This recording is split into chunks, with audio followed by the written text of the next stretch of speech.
خوش نصیب مصری خاتون، یہ مصر کا سچا واقعہ ہے۔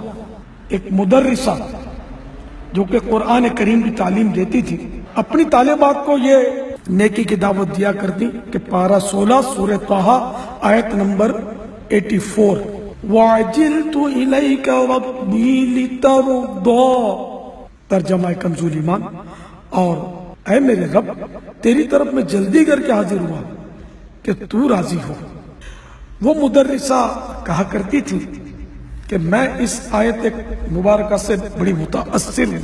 میں جب بھی اذان کی آواز سنتی ہوں، چاہے کیسی ہی مصروفیت کیوں نہ ہو، خود کو یہ آیت مبارکہ یاد دلاتی ہوں اور سب کو چھوڑ چھاڑ کر نماز ادا کرنے کھڑی ہو جاتی ہوں۔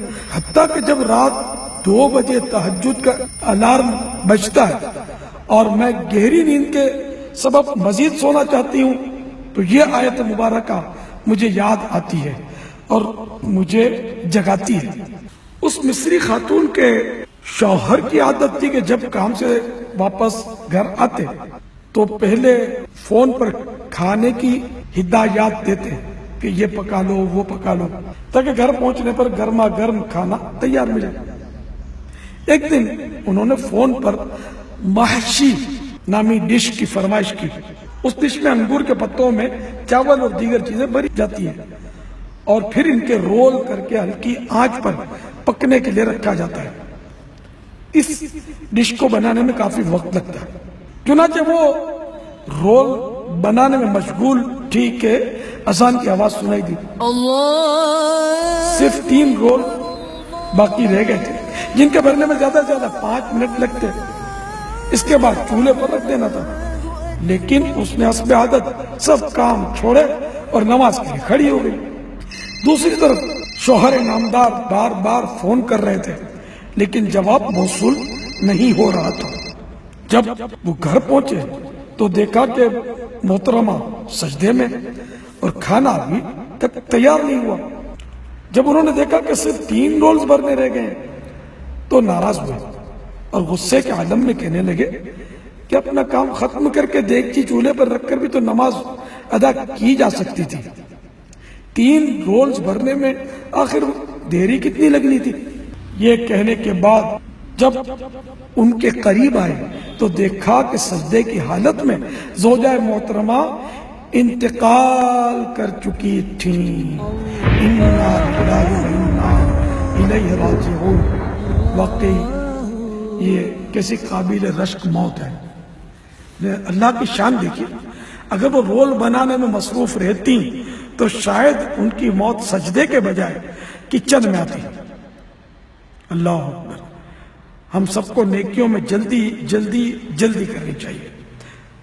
قرآن کریم کے 4 پارے میں سورہ آل عمران آیت نمبر 133 میں ہے، وَسَارِعُوا إِلَى مَغْفِرَةٍ مِّن رَّبِّكُمْ وَجَنَّةٍ عَرْضُهَا السَّمَاوَاتُ وَالْأَرْضُ أُعِدَّتْ لِلْمُتَّقِينَ۔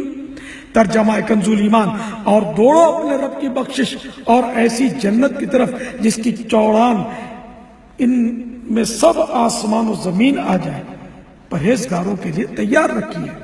در منصور میں ہے، اسی آیت کے تحت حضرت سیدنا سعید بن جبیر رضی اللہ تعالیٰ عنہ فرماتے ہیں نیک اعمال میں جلدی کرو۔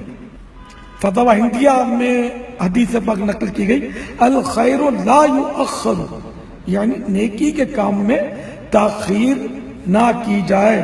تو وہ اسلامی بھائی اور اسلامی بہنیں غور کریں جو بعض کام ایسے ہوتے ہیں جو نیک ہونے کے ساتھ ساتھ وہ لازمی بھی ہوتے ہیں لیکن ان میں بھی وہ ٹال جاتے ہیں۔ مثلا بعض اسلامی بھائیوں کو نماز کا کہا جائے تو کہتے ہیں جمعے سے شروع کریں گے، یا کہیں گے نوکریوں سے ریٹائر ہونے یا بچیوں کی شادیاں کرنے کے بعد فجر ادا کریں گے۔